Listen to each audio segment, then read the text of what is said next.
Husband মশাইকে বললাম দই খাইতে ইচ্ছা করতেছে, শোনার সাথে সাথে সে 3টা লম্ফ দিয়ে বলতেছে আমার কাছে কিন্তু টাকা নাই। এমনি করে এই কথাটা শোনার পরে চোখের কোণে টুপুর করে যেই না পানি পড়তে যাবে তখন এসে বলে উঠল, যাও দই খাইতে ইচ্ছা করছে, কোনো সমস্যা নেই, আমি বানিয়ে খাওয়াবো। আমি তো শুনেই পুরো অবাক, কি বলে না বলে, এই লোক নাকি দই বানাবে।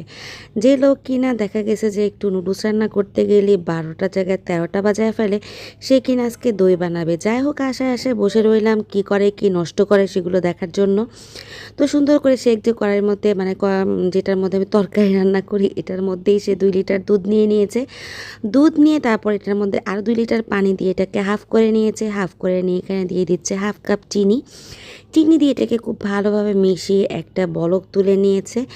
বলক তুলতেছে, দই বানাচ্ছে। আমি কিন্তু দর্শক দেখেই যাচ্ছি, কারণ আজকে কী হতে যাচ্ছে, এটা দই না আর কিছু সেটার মধ্যে কিন্তু প্রচুর পরিমাণে সন্দেহ আছে।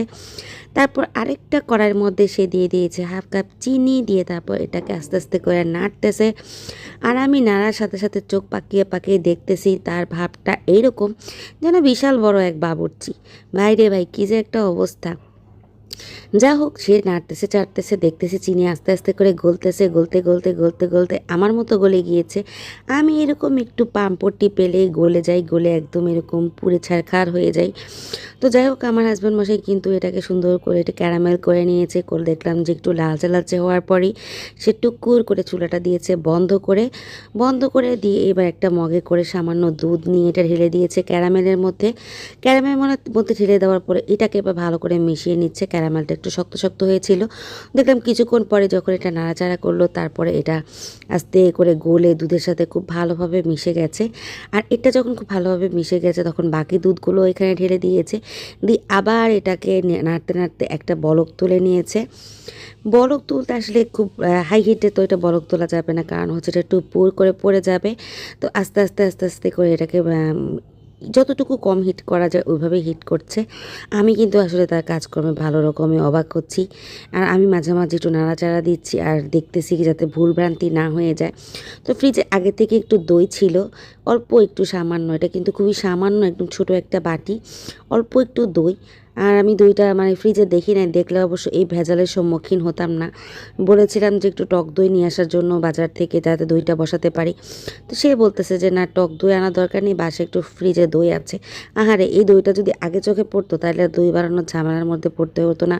আর হয়তো বা আমার দুধগুলো নষ্টই হয়ে যাবে, যেগুলো হচ্ছে আমি দই বানানোর জন্য রেখেছি। তো যাই হোক, কিছু করার নাই আসলে। যাই হোক, উনি করতেছে ওনার মতো করে, আর আমি তাকায় তাকায় দেখতেছি। এখন সে ওয়ান টাইমের যে গ্লাস সেগুলো খুঁজতেছিল পুরা ঘর। তো আসলে খুঁজে পরে আমি বললাম যে ওয়ান টাইমের কোনো গ্লাস তো এখন বাসায় নেই। পরে যে আমাদের ছোট ছোট মিনি যে গ্লাসগুলো আছে ওগুলো নিয়ে নিয়েছে, নিয়ে দইটা ফেটিয়ে তারপর হচ্ছে এই যে দুধের মধ্যে ঢেলে দিচ্ছে। ঢেলে এবার সে মানে এমন একটা বিজয়ের হাসি দিচ্ছে, মনে হচ্ছে যেন তার সব কিছু সে উদ্ধার করে ফেলছে। এবার ডাল ঘুটনির মতো সেইভাবে করে ঘুরতেছে। আমি বললাম যে এইভাবে না ঘুটে সুন্দর করে ঘুটো। আর এদিকে সিম্বাও আসলে আমার মতো অবাক হয়ে গিয়েছে, কারণ ঘরের মধ্যে সবসময় যাকে রান্না করতে দেখে সে রান্না না করে অন্য একজন রান্না করতেছে বা কাজ করতেছে। আবদুল্লাহ এসে ফুচকি দিয়ে দেখতেছে যে হ্যাঁ, পাপাই কী করছে, পাপাই কী বানাচ্ছে। তো যাই হোক, সেইভাবে আস্তে আস্তে করে বানাচ্ছে। এরপর আমি দেখাচ্ছি যে দেখো এভাবে নাড়া দাও। সে বললো এত ঢং টং পারবো না, যেভাবে হোক এভাবেই সুন্দর হবে দেখবা।